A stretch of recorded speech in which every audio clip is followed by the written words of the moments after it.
one of the things that I do, among others, is the Ananda Central Ministry has a very extensive website, ananda.org. If you've never looked at it, you ought to. It has literally thousands of pages of very helpful and inspiring information. And one of the features they have there is they call Ask the Experts.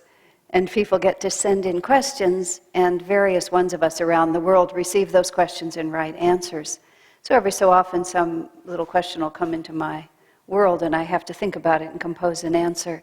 Usually the people will use only first names and not really identify themselves, and then they're publicly posted. So I'm going to talk about a question I received because it is publicly posted.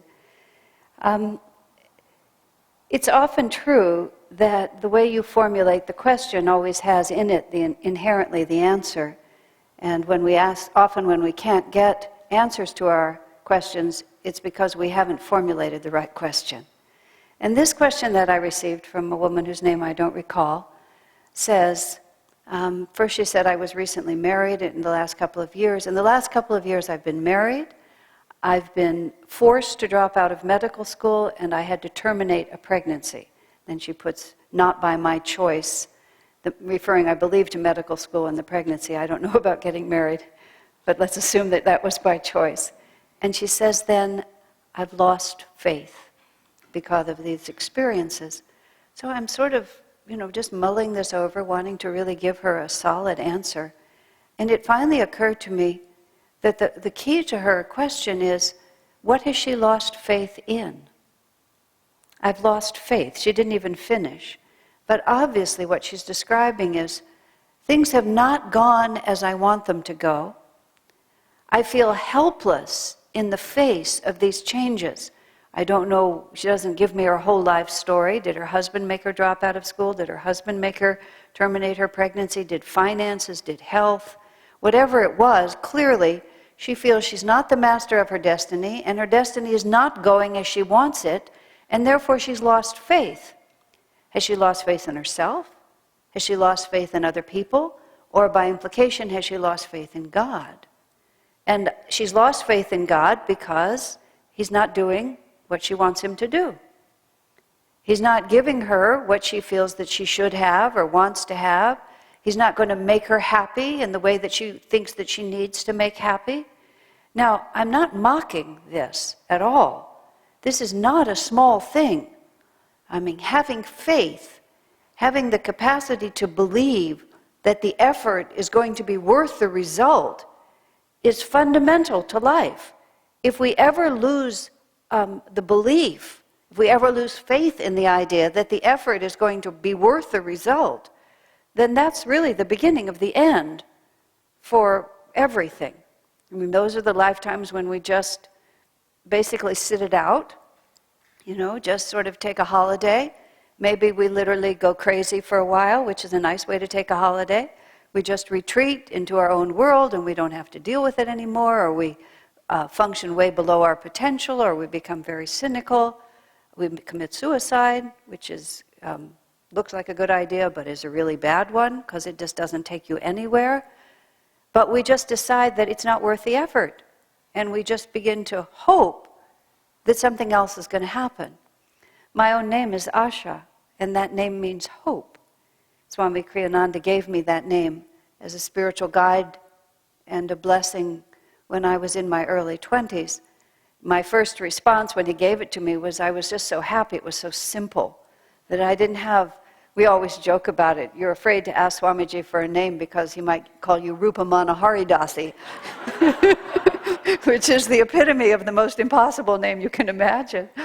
I even heard Swami recently threaten to name someone Rupamana Haridasi. I mean, it's a real name, but heavens, in America, it would be a handful. Every so often, someone from another culture, from India or elsewhere, will come to our church and I'll say, what is your name? Man will say, Bill, Bob, or one really simple, D. I said, no, that's not your name. I know that's not your name. And you can just see how they've just given up, really trying to say this out to people. It's just a matter of culture, but what we're familiar with. When we went to India one year, we used to take, my husband and I and two of our friends, used to lead pilgrimages to India. We did it about a dozen times over 20 years. And one of the men who went with us, darn it, I forget. What's the word for potato? Alu. Alu. His name was Alu.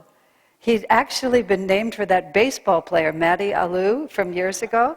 So his name was A-L, it might have been O-O or A-L-U.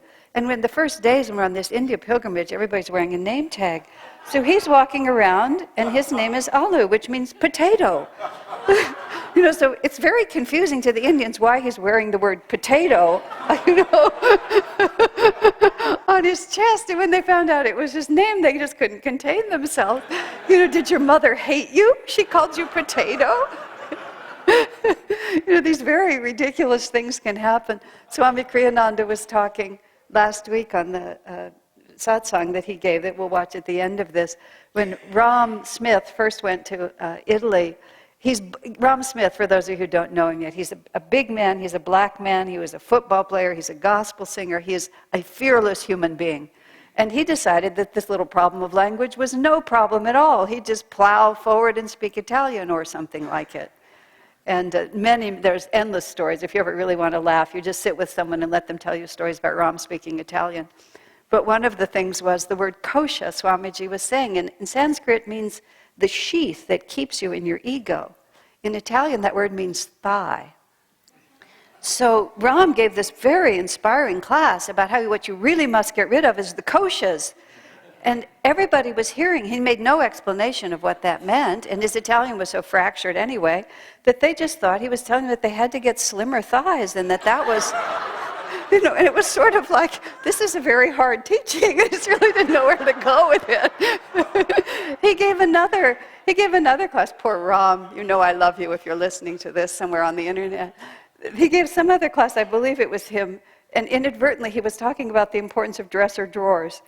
Again, one of those just strange misuses of language where some important word that he kind of fractured a little was really dresser drawers, and the whole sermon was all about the importance of dresser drawers. And we can really get ourselves in trouble here now, coming back to where I am about this poor woman. That's why I was starting with the word hope. That was the point. But over the years, as I've lived with this name and lived with the reality of what's behind that, at first, I didn't really have any idea what it really meant. But the longer I live, the older I get, the more I appreciate that as long as we have hope, we can go forward. And as soon as we lose hope, then we lose energy, we lose everything else. But a great deal of the difficulty that we have is that we put our faith in the wrong things, and very often we try to enlist God's assistance in cooperating with us to give us what it is that we have defined that we want. I mean, it gets so convoluted, you can just drive yourself crazy thinking about this. And this all comes from this poor woman saying to me that she's lost faith. Then we come to our reading today. And it's like, does God hate us? Does Jesus really hate us? I mean, why on earth would he say, I come to set, a family against itself, the mother against the wife, the children against their parents, everybody against everybody, and you think, like, this is a teaching I want to embrace? It's like, why would I ever even want this? But of course, you have to put this in context, and it also tells you a little bit about how we have to understand spiritual teaching. And it also tells us a lot about what the vibration of Jesus' consciousness must have been like. Swamiji and Master have worked hard to try to correct in our thinking what the spirit of Jesus must have been. He must have been a very joyful character. He must have been a deeply loving person. He must have been able to imbue people with a tremendous sense of faith and hope in their own potential for happiness. Because that's what we're all seeking. I mean, only a very twisted mind really goes out for masochism. And even if we accidentally end up there, it's only because in our misguided way, we thought that somehow this was going to bring us what we really want. So for Jesus to be able to stand and say, I come not to bring peace, I come to bring a sword. I come to set you against your own family. I'm going to teach you how to lose your life. There must have been under that this overwhelming vibration of everything that people were really seeking. Spiritual teaching is not that simple, or not that not that obvious sometimes in the words that are spoken. And the whole process of being a spiritual warrior, which is the word that Swamiji used there, it is to really understand, not just with the words that are being spoken, but also with your intuition and with your heart. Swamiji has recently written a book. It's called Rescuing Yogananda. And in fact, this evening at 7 o'clock in our house, Chela Bhavan in the community, I'm going to be giving a satsang discussion about that book, if that's relevant to any of you. But what he's writing about in that book is these profound and deep misunderstandings that have been perpetrated in Yogananda's name, primarily by the organization he founded, by deeply devoted disciples who have yet become slightly confused in their understanding of that teaching. And he calls it Rescuing Yogananda because he feels a mission from Ananda and himself to really restore this fundamental teaching. Now, he's not just talking about one organization and one guru. He's talking about this tremendous tendency to misunderstand what the spiritual path is about altogether. And now it's easy to understand, because on one hand, we have these really fierce instructions from the gurus. They tell us this: you must renounce everything, you must turn away from everything. I remember when I was first, many years ago, when I was first teaching up in the city of Seattle, when we still lived at Ananda Village and used to sort of be circuit preachers. We'd go out to various cities and do these little spiritual campaigns and then come home again. There was these two girls. They were Hungarian. I always remember they were Hungarian because they were the same country as Zsa Gabor, and they had a little bit of her joie de vivre about life. Two sisters, and they were so enthusiastic. They just sort of became totally enamored of me and what I was doing. I think it was just more personal than anything, as it turned out. And they came to all my classes, and they were so excited, and there was all this going on. And then at 7 in the morning, about a week and a half after they'd started coming to everything I was doing, they phoned at 7 in the morning and said they absolutely had to come and talk to me right away. So I said, sure, and I invited them over to speak, and they had Whispers from Eternity in their hands, what Rita read from this morning. And there's lots of poems in there that are really similar to this particular reading from the Bible, that says things like, you think this is making you happy, but this is really poison. You're just going to have to throw it away and transcend it and go somewhere else. And there was apparently one in there about sex, or at least you could read between the lines that was what they meant. And these two Zsa Gabor sisters came to me with horror in their eyes. That's the only thing I can think of, and said, is this really what you're teaching? Are you luring us in here with false promises, and then you're going to take everything away from us? They were just completely stunned, and I never saw them again. Because they would think, why would anybody in their right mind embrace this? So there has to be, if you're really going to understand, and if you're really going to be on a spiritual path, and I'm not just talking about self-realization, we're talking about the Bible here. We're talking about fundamental Christianity, which says, and it says it in a very real way, this world is not what it seems. And this is why Swamiji says to us, the sword that he's advocating is not a physical sword. He's not really suggesting you go out and stab all your relatives and that'll somehow make you free. It's the sword of discrimination. It's a very interesting word, discrimination. Discrimination is the ability to look very sensitively at things and discern many different levels of reality. And the best way to understand these teachings is, it's not as if God is telling you that all of your life experience is false. The individual's attraction to sexual experience, to all of the other things that the senses offer us, to this whole perception of life as progressing in a certain way. It's not like we're completely stupid and misguided. God made us this way. He calls us to these things for very good purpose. It's not like we're supposed to reject and not relate to anything in this world, but we're supposed to discern through it deeper and deeper levels of reality. I mean, Master explains it, that God calls us to human love because we need to learn selfless loving. And it's not really that he's calling us to it because what we need is solid families. What we need is to produce more and more little self-realizationists. I was reading in National Geographic about one of the polygamous cults somewhere, in which really their job is to just produce as many children as they can. So the men have lots of wives, and the wives have as many babies as they can, because they have this theology that has them both in this world and in the next world, and I guess there's just power in numbers. And the best way to get them is to just make them yourself. You know? I have a hard time really feeling that that's a really high teaching, but the inner impulse that all of us feel, to find a mate, perhaps to have children to raise, at least to have friends. This is God implanted. But what we have to understand, and this is an amazing thought to contemplate, everything on this plane of existence is a symbol of something more profound. Because this world is so much more accessible to us, we tend to think of it as the great big starting place. And I know a lot of us, even when we just even imagine it, somehow this is the big world, and because we go inside to perceive the other world, there's this obvious sense of shrinking, isn't it? When we were designing this altar here and made the spiritual eye big like that, we, at first, when we had the first idea to make the spiritual eye, which is the image that you see when you go into the spirit, big, it was hard for anyone to understand whether that would be attractive or not.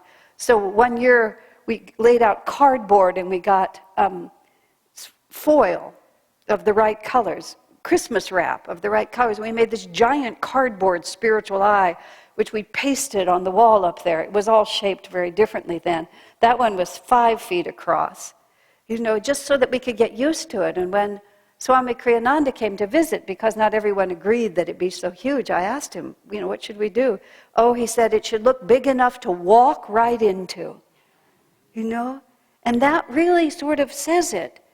It's like that is the world without limitation. You see, the pyramid is actually reversed. We are right now the most contracted that we will ever be. The pyramid is point downward. And we are this little compressed identification with the ego, and the ego is the soul identified with the body and all of the things that are related to that. There's nothing evil about it. It's not sinful. It's not a bad thing. It's merely less than we actually are.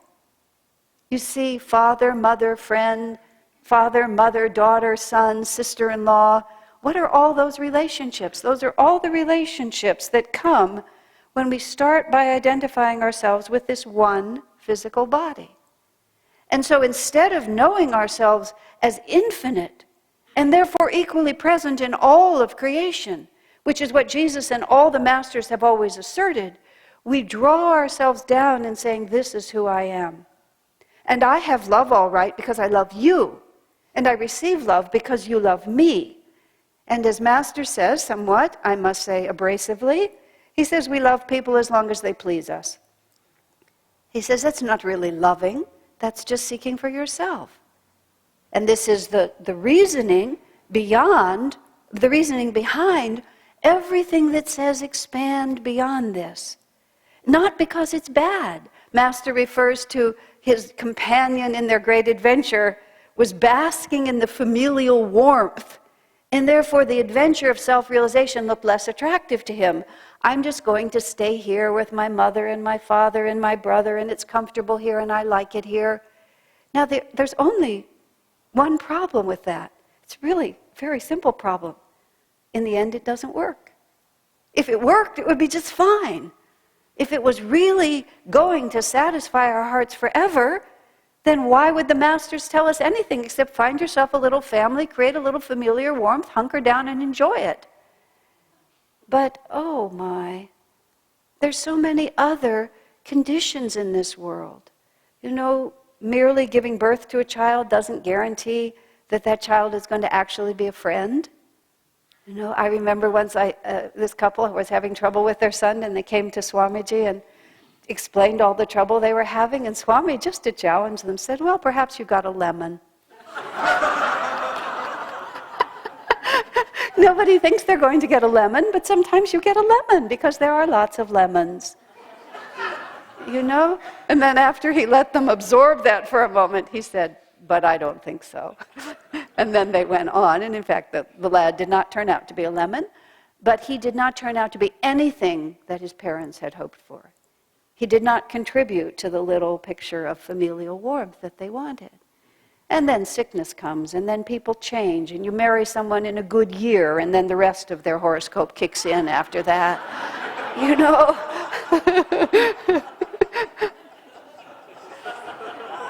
Those of you who are more than 6 know what I'm talking about, right? And some of you who are 6 know that too. These things happen. Death, disease, financial destruction, earthquake, war. I don't mean to be doom and gloom, but it's a very simple problem. It doesn't work. And what we have to use is we have to use the sort of discrimination, and we have to say, what am I really looking for? And where will I really find it?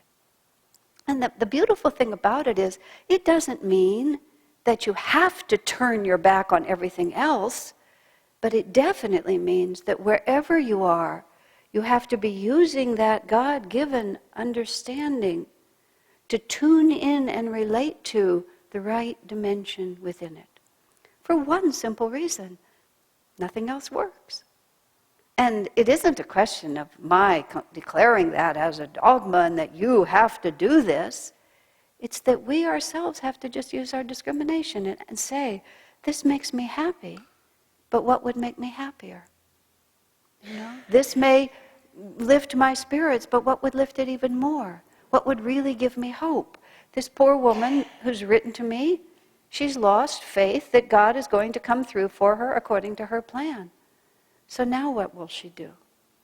She can either reject God and go try to get another plan and make that one work until inevitable karmic and world forces will just come in and blow that one up, or she can say, maybe I need to understand on a deeper level, what is it? Where will I place my faith? I recall at a certain point early in my spiritual life, this realization came to me. I became distressed because something didn't seem to be working out the way I wanted it to. And I thought to myself, what kind of faith, what is real faith? And what I realized is, real faith is the faith that God will send me what I need for my ultimate happiness, and He will also give me the strength to deal with it.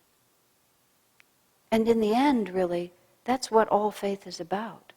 Because if you say to God, I will believe in you if you meet my standards, that's a question that can't ever be answered. That's a prayer that can't ever be answered. God, do it my way, and then I'll believe in you, as if like He needs us to believe in Him. It's like saying to the fire, don't burn me, and then I'll respect you. Fire's just going to burn. Karma's just going to play itself out. Truth is truth. Our ultimate happiness comes the greater we expand our awareness, the more we understand the truth of this reality. And we can squeeze a little happiness out of less, but to the extent to which we limit ourselves, to that extent we open ourselves to suffering. Maybe you have a lucky incarnation and you make it all the way through, but sooner or later, limitation has to be broken. Infinity has to be embraced. And Jesus says, those who cling to their lives, in other words, those who cling to the demand that I want it my way, and in the end, impossible, because it's not reality. It's just as simple as that. Those who open themselves to the great flow of the infinite with the faith that true bliss lies in self-expansion, and whatever the path to that self-expansion may be, God will walk that path with me and give me the strength to walk it. He who clings to his life will lose it. He who lets his life go for the sake of embracing the infinite, then the infinite becomes your all. Bless you.